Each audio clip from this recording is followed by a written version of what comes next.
we're going to play through Mission Catastrophe on solo mode. Actually, it's a double play. We're going to play the exact same ship layout, one mission that goes really well and one that doesn't go so well, just to show you the differences in sort of the tactical play and how the things can roll out. And so with that, we're going to see how Blorp Johnson survives in space. Welcome to Mission Catastrophe, a new game on Kickstarter. We're going to demo the solo mode today. And in this game, solo and cooperative is the same. You can play 1 to 6 players, but we're playing 1 today. Blorp Johnson from the homeworld Jellulon Prime. Now, Blorp's afraid of everything, but Blorp's going to try and summon the courage to get all the things it needs and get off this ship. I want to mention everything is prototype, everything is temp. We've done a lot of artwork on a lot of the cards, a lot of the modules.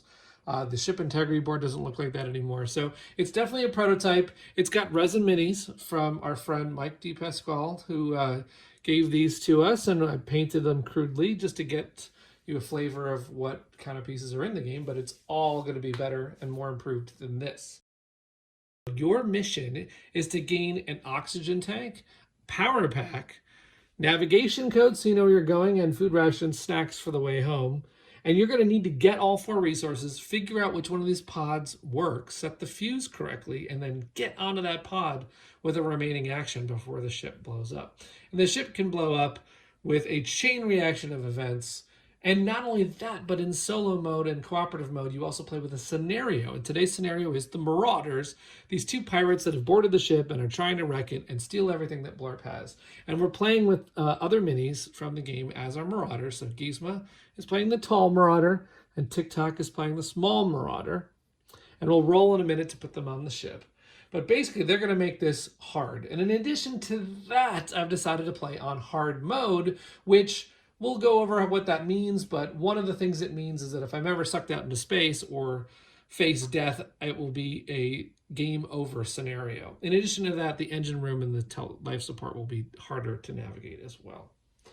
But let's get right into the action. Let's get Blorp, let's get him ready to go here. So the first thing you do is you're going to roll the dice to determine who goes first. Now, that happens even in a solo mode.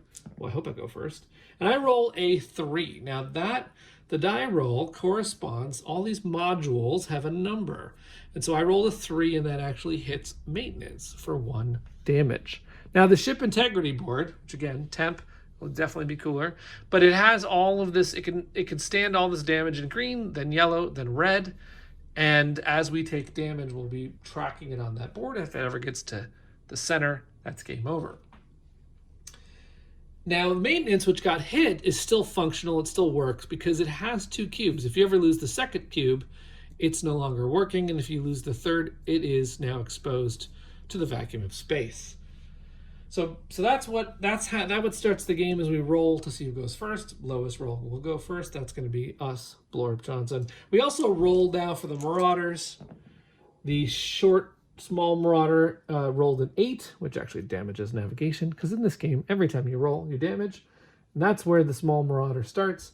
And we're going to roll for the tall Marauder, which rolls 11, putting the tall Marauder in the bridge and damaging that for 1.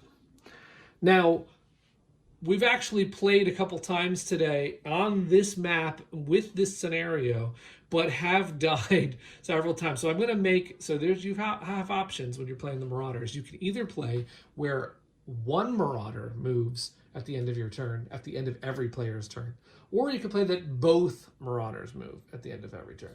Since you can dial the difficulty in this game very well, I am going to now dial it back down where only 1 of the Marauders is going to move, because it's already hard enough. I'm on hard mode, and I've got a lot to do. So, and every time you play, you also choose a role, and we've chosen Quartermaster today, and then you get 3 cards, and you get to choose one of those cards. And so today we are playing Nothing Gets By Me, which is it's a Quartermaster ability that gives you a new action that when it is yellow or red, when the ship is in danger, you can use the cargo bay no matter where you're standing if it has power.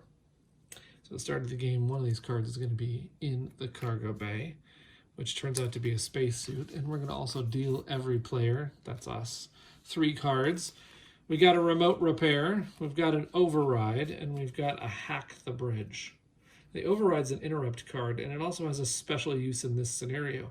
Normally in competitive, it blocks a play of a card, but in this scenario, it allows me to stop a Marauder from moving, which is pretty good. So we're starting the game, and now Blorp's going to take their first turn, which means roll the dice again. Now the Meteoroid's going to hit out the bridge. 11. That takes out Han Solo's favorite spot up there. And there's a Marauder over there, so we'll have to see what happens.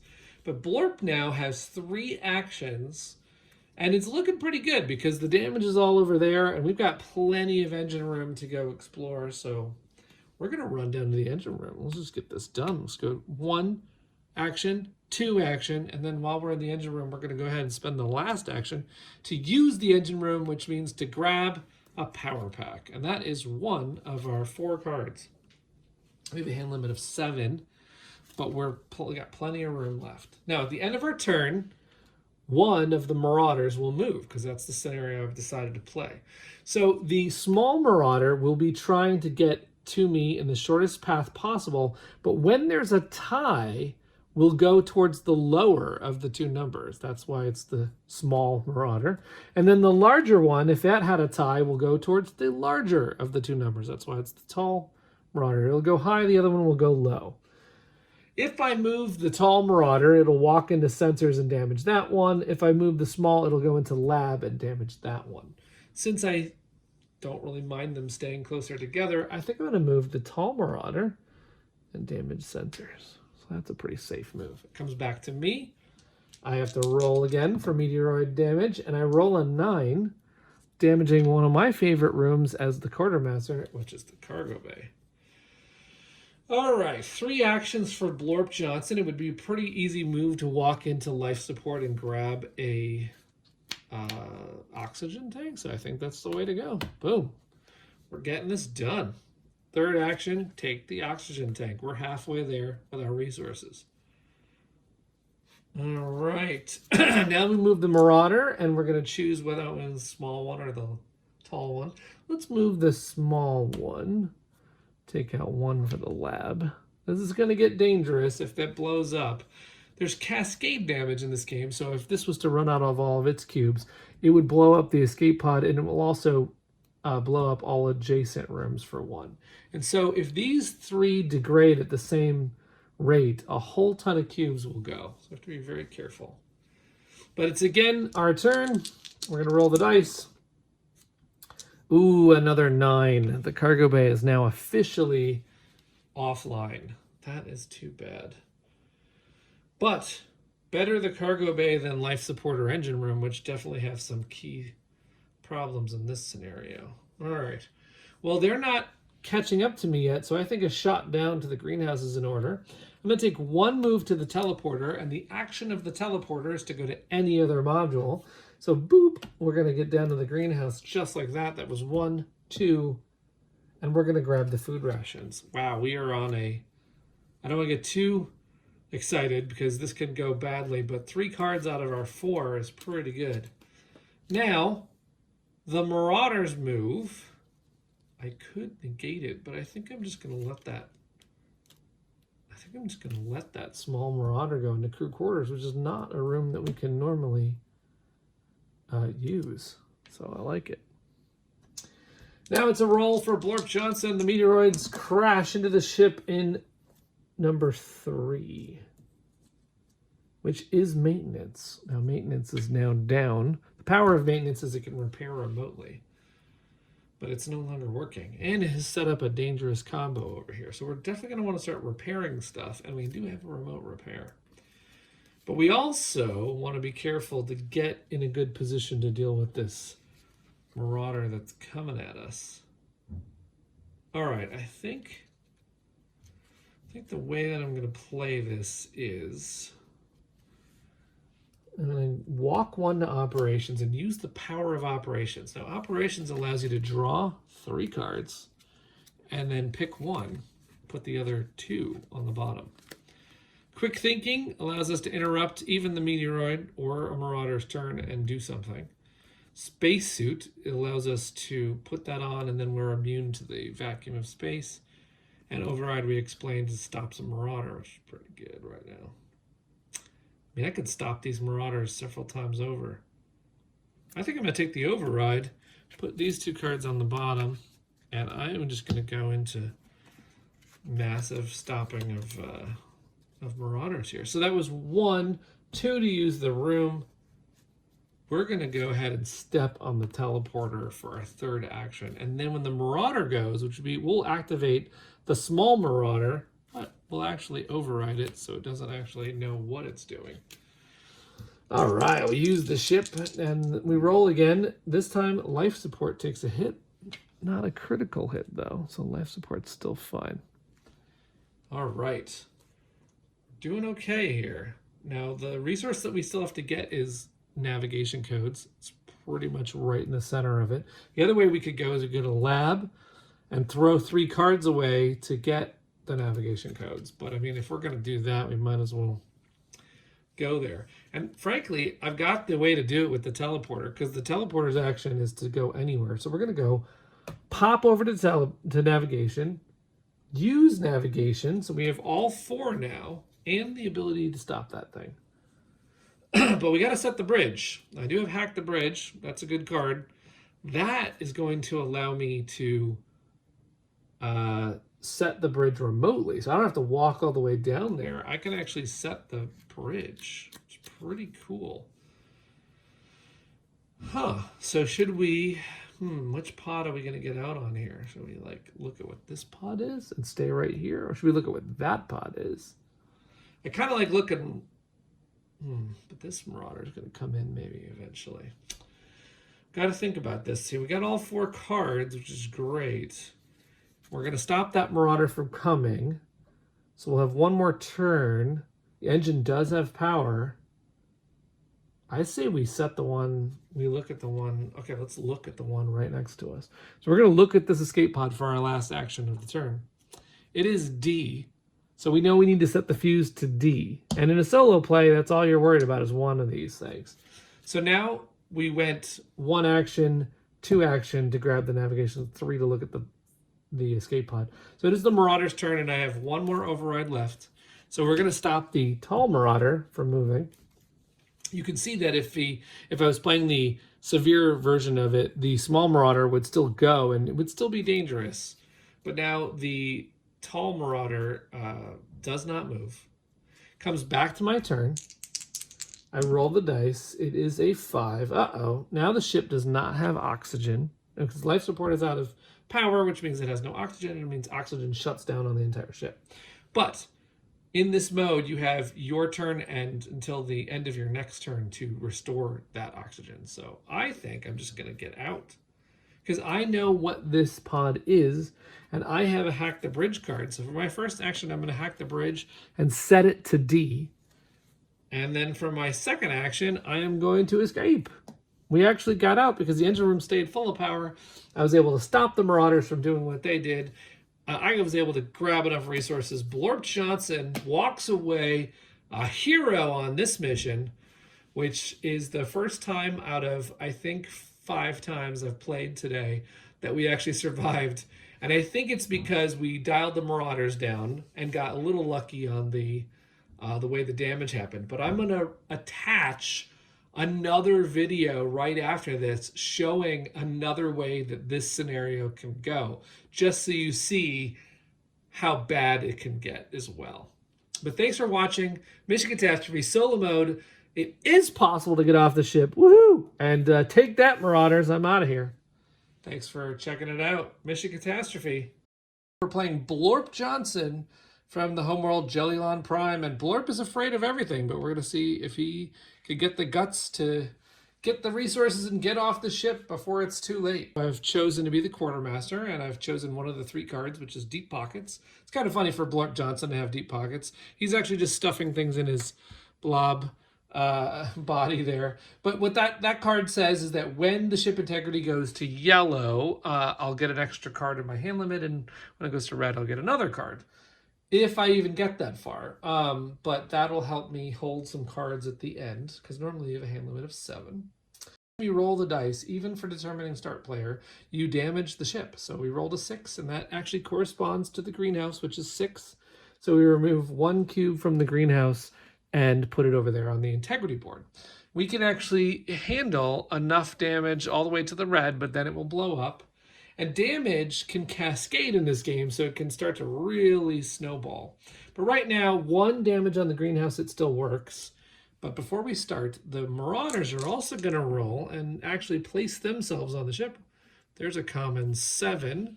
It damages the ship, and the small Marauder comes in. And we'll roll again, and it is a 2. That is operations, and that is where the tall Marauder is now.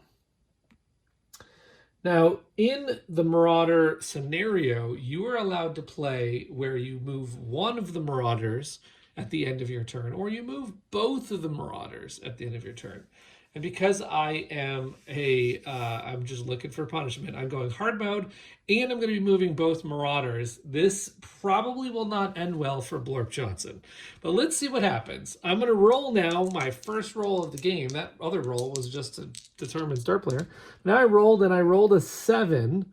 That damages the engine room.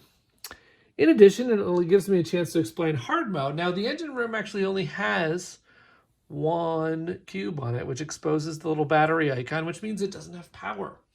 And in hard mode, when the engine room doesn't have power, no rooms have power, including life support, which if life support doesn't have power, that means it has no oxygen, and the entire ship doesn't have oxygen if life support doesn't have oxygen, so I am about to not be able to breathe.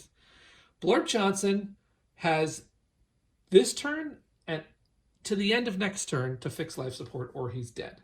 In addition, I could get a spacesuit. So that actually reminds me, let me deal out my cards for the start of the game. I got 2 scavenges and an EVA. That's not a spacesuit. But it does allow me to teleport somewhere, and that includes life support. I should teleport to the engine room and fix it, but there's a Marauder there. So, complex thing going on here. But what I can do is my first action is I can move to maintenance. And I got 3 actions. I can use maintenance. Oh, no, I can't, because the engine room means nothing has power. So I can't just use maintenance. However, I have a scavenge card. Scavenge means I can take 1 cube from somewhere and put it somewhere else. And I'm going to scavenge the bridge. We'll fix that later. I'm going to take that cube and I'm going to put that on the engine room. And suddenly we all can breathe. I mean, the Marauders have spacesuits. I don't, so I can breathe now. But the Marauders on their turn are going to come towards me, and the way that they do that is the small Marauder takes the shortest path, but if it's tied, it will actually go by low numbers, and the tall Marauder takes the shortest path, but if it's tied, it will go by, so if it was standing here, it would go by the highest numbered path it could. It would choose the 5 in this case. And they damage whenever they step somewhere. So, and when they get into your space, they take a card from you. And if you don't have a card, that's also game over. So I hope you can see how I've dialed all these things in for a very challenging map. I'm also playing, by the way, on not the traditional map, but the designer had made a pincer. It's it's sort of an homage to the Millennium Falcon, and that's what we're on today. So I've modified a lot here, and I am trying to survive. So I've got 1 move left. I went 1, I scavenged. I don't want this Marauder to get me. So I'm thinking that I'm going to let them both try and corner me. I'm going to life support. And then I can maybe grab a cube off of life support on my next turn. But the Marauders now move. The small Marauder comes to maintenance and damages it. And the tall Marauder goes to the teleporter and damages it. Neither of those rooms fail. And it is my turn again. I roll. It is a 5, right where I'm standing. Life support takes a hit. Now, there are some rolls that you can play that actually impact, if the meteor hits where you're standing, you get something, which might have been a better roll for this game. All right, I got 2 Marauders closing in. I do happen to have an EVA. I think I'm going to use that this turn. So what I'm going to do is I'm going to first use the action of life support because it does have power, and that's to draw an oxygen tank. So that's for action number 1. Action number 2. If I EVA to greenhouse, then we know the Marauders will go this way to get me. And then I'll be stuck down there. So that's dangerous. If I go to navigation, they're also going to come that way. In fact, they'll both go to crew quarters. So that'll be damaging the crew quarters, but not devastating. So maybe I'll do that. You know, the other way to go is I go pop back over the engine, but then this Marauder will come and get me, so that's not great. So I'm going to use the EVA, and let's jettison. Let's make good use of this EVA here.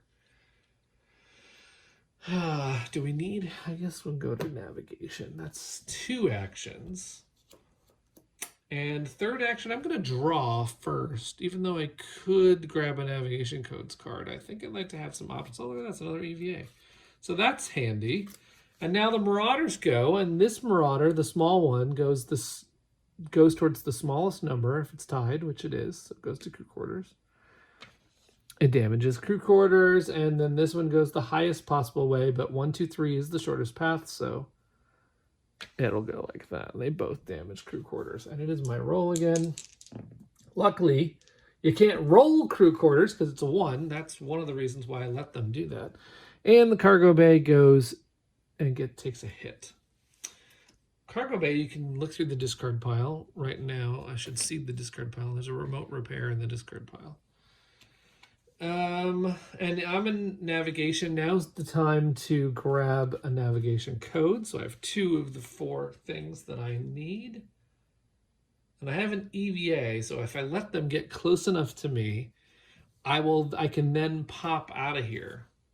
But they are going to be damaging 2 at a time, which is pretty devastating. Don't really like that.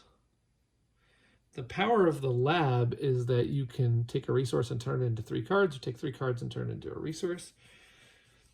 If I run 2 spaces to the cargo bay, then these 2 will split up. One will go to maintenance, one will go to the lab.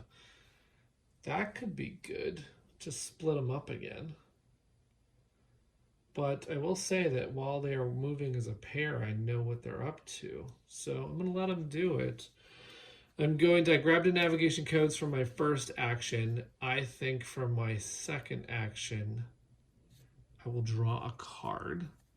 Remote repair. That'll be useful. For the lab, probably. And for my third action,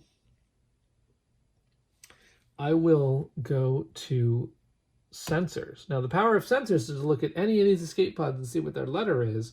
And since I'm standing near the bridge in this particular ship configuration, this is where Han Solo would be hanging his dice, I'm going to maybe look at a pod and then run to the bridge and set it to that pod and see if I can get off this ship.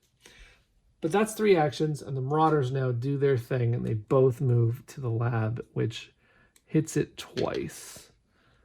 And that's devastating, and if a 4 is rolled, that's very bad. But we'll see what happens. It's my turn again. It is an 8. It hits navigation. Now, I definitely don't want them walking on navigation right now.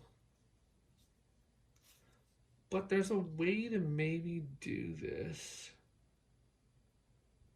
I'm thinking I look at the pods down here and then jettison here after using the bridge. So I'm going to look at this pod next to life support. So that's my first action, is to use sensors and see what the heck this pod is. Okay, so we know that we want to set the fuse to D. In a solo player game, I only need to know 1 fuse and set it, and hopefully that doesn't blow up. So I want D, so I've looked at it. My second action is to go to the bridge. And my third action is to remote repair navigation and hope that the rolls work out in my favor. So there's actually couple cards in the discard now, and that's going to take a cube and put this back on navigation. And now they are both going to come at the end of my turn into navigation, damaging it, but we'll see if that pays off. Now this would be a very, very bad chain reaction, and I've got no cards to stop it, so we hope that doesn't happen. It is a 10, which damages the teleporter, and my gamble does pay off for right now. But I'm realizing a flaw with my plan, which is that if as they start to walk back this way, they will blow up the lab, which will chain reaction the entire thing. So it's not really going to be sustainable. But here's what I'm going to do. I'm going to look at now I'm going to set the fuse because I already know that I want D. So I'm going to take this, I'm going to set the fuse. Here's the fuse right here. And I'm going to set it to D. Again, that's all temp. We're going to have a new fuse board, but that's set now. Now I want them to walk one more because I don't really mind this one being a chain reaction. So what I think I will do is I will scavenge for my second action. And I am going to scavenge out of operations. Maybe. That'd be a very bad chain reaction. We gotta be very careful here. Ugh, I hate to take greenhouse. It's commonly rolled. I can't take sensors or they'll blow the whole thing. I can't take life support or I won't have oxygen. I guess maintenance is not bad. I mean, it's part of the chain reaction, but we'll take cargo bay, I guess. That's risky. The 9's riskier than a 3. Oh, choices. All right, fine. We'll take the 2. We're going to take operations. And we're going to put it on nav because we don't want to roll nav. And we also want to possibly repair this problem that's going to happen. Okay, so I set the fuse and then I did a scavenge, right? Right. So I set the fuse and I did a scavenge. I believe I have one action left. I'm just trying to remember if I walked in there. I believe I was standing there because I was here and I walked there. I looked at the pod and I walked one over. And then I think I looked at the start of this turn, or I set the fuse at the start of this turn. And I scavenged to save navigation. And I've got one action left. And I think it's going to be to draw. And I got a spacesuit, which helps me survive in low oxygen. That could be very handy if life support goes, which it could this version. So now they're going to step into sensors. Damaging sensors for 2. I've played this just a couple of rounds earlier, and it didn't go well, by the way. I died very quickly. But I have not lured them all the way down to the bridge of the ship before. This might work if I roll correctly. Here's the roll, everybody. This would be better to do this. That's a 4. That's unfortunately going to be the death of me. This would have been better to do this when I had a quick thinking card and I could save a roll from being the bad roll that it is. But I don't have the cards to save it. So let's see what happens. First, the lab blows up, which then cascades and blows up the pod connected to the lab. It's out of the game. And then it cascades to navigation, which luckily we saved. And it cascades to cargo bay, which is fine. But then it cascades to crew quarters, which is not fine. And then crew quarters cascades and blows up this way and kills maintenance for 1, and then goes this way and kills the teleporter for 1. Now the teleporter then blows up and takes 1 out of life support. Now we have no oxygen. And then it goes over to operations, which I did take a cube off of, and it blows that up, and it corresponds and blows these 2 cubes up. And as you can see, we are in the red. And we just lost 2 pods. In fact, operations also goes over to greenhouse and kills that. So we are definitely in trouble. The ship has no oxygen. It is my turn. I have 3 actions. It's definitely going to be, I can get out of here. I can restore oxygen, but wow, the ship is devastated. I think I could do this though. So I'm going to, on my turn, I'm going to play an EVA, and I'm going to pop out of here and go to life support.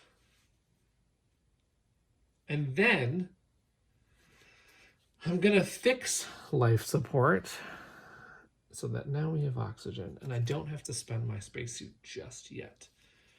They're going to blow up navigation, and unfortunately, there's nothing I can do to really stop that. But I don't know that I care about navigation anymore, other than the fact that, I mean, it'll be 2 cubes. So I could repair for my last action, basically giving the life support a full bit of space here, but I don't know. I think what I want to do, I think I'm just going to put on the spacesuit. That'll just sort of take care of business. I'll put on a spacesuit. so that I can survive and walk in the teleporter and start to fix it or whatever. I need to walk all the way down to the greenhouse now. So it's their turn, and the Marauders know where I am, and they decided, okay, we're going to walk this way together. They take this last cube is all they can do, and that actually blows up and causes the sensors to blow, which causes the bridge to blow, which also causes this escape pod to blow. Wow. We are 1 cube away. That means that if this roll is anywhere with a cube on it, and of course 7, the most common roll on 2 dice, is left. If any roll with a cube on it is there, it's game over. It's a 6. The game is over. The ship blows up. Ladies and gentlemen, we did not survive. I don't have a card. I can't stop it. There's nothing I can do. My power is not useful in this case. The last cube goes. Marauders are tough. This is a tight ship, and I mean, I did lure him down there, but it was not enough. That devastating cascade was just the beginning, and then that last little bit they did, I just couldn't stop it. All right, well, it was a bold attempt. I mean, the solo mode can be very competitive when you're moving both Marauders. It can be very hard on hard mode. And that's what we tried. We did our best, but that's what's exciting about this game is it has a lot of dials to control the difficulty. So we'll be back at it again another day, but we wanted to show you a taste of Mission Catastrophe. Thanks for watching. Bye.